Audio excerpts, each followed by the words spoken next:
In 1991, the Philippines passed Republic Act 7160, better known as the Local Government Code. This landmark law decentralized government functions and gave local government units, provinces, cities, municipalities, and barangays greater autonomy. Simply put, RA 7160 brought government closer to the people. One of its biggest features is the devolution of basic services. Health, agriculture, social welfare, and environmental programs were transferred to LGUs. For example, rural health units and barangay health stations are now managed locally, allowing them to respond more effectively to community needs. The law also gave LGUs fiscal autonomy.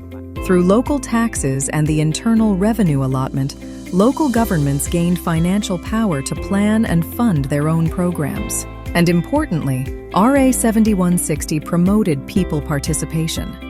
NGOs and community groups now have a voice in local decision-making, ensuring transparency and accountability.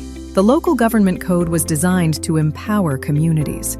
By improving service delivery, promoting accountability, and decentralizing decisions, the law ensures that governance is not distant, but present in every barangay.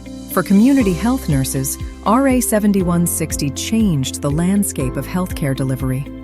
Nurses became part of devolved health services, supervised by local health boards and directly working with barangay officials. This allowed nurses to play a stronger role in planning and implementing health programs tailored to the community. Imagine a barangay health station managed by its local council. Here, the nurse works hand in hand with the barangay captain and health board to roll out vaccination drives, maternal care programs, or dengue prevention campaigns. Municipal health offices then link these efforts to district hospitals, creating a seamless chain of care. RA 7160 is more than a law. It is a framework for participatory and community-centered governance. And at its heart, community health nurses help ensure that the promise of devolution translates into healthier, stronger communities.